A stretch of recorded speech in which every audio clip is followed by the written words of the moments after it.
We will be doing an AP humerus and a lateral humerus now. So my patient here, I'm going to do it at the wall bucky.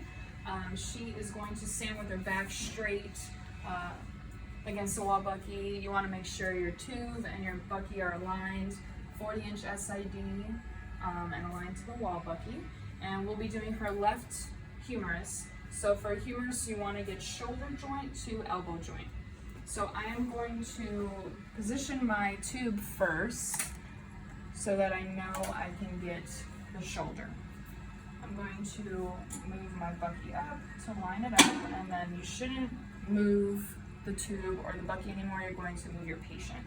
So for a humerus, you want to have them extend out because you want the epicondyles parallel to the IR.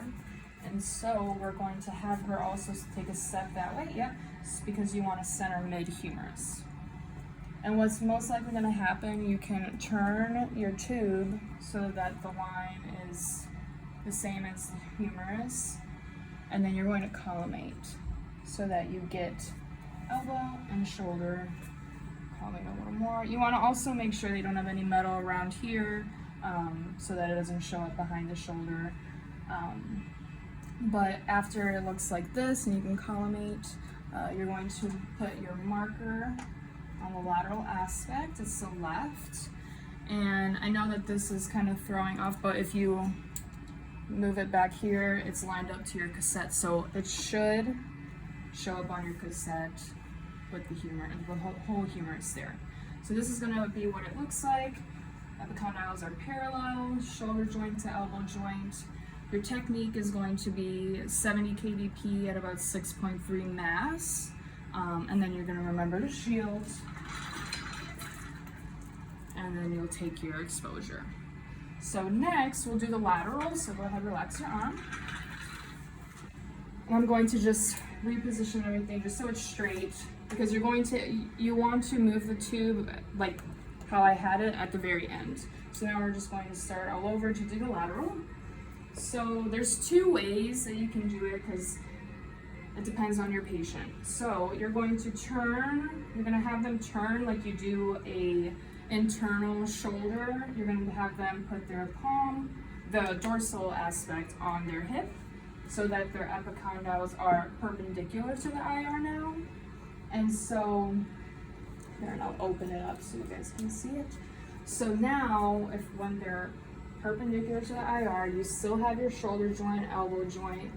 Maybe have them step a little bit to the right so that you can, because it was a little close here. And then you're going to turn it again, collimate, and marker. And it'll be the same technical factors. So the second way to do a lateral, if they aren't able to turn their palm in because they might be in too much pain, you're going to have them do something like this, where their epicondyles are perpendicular still, but just in a different way.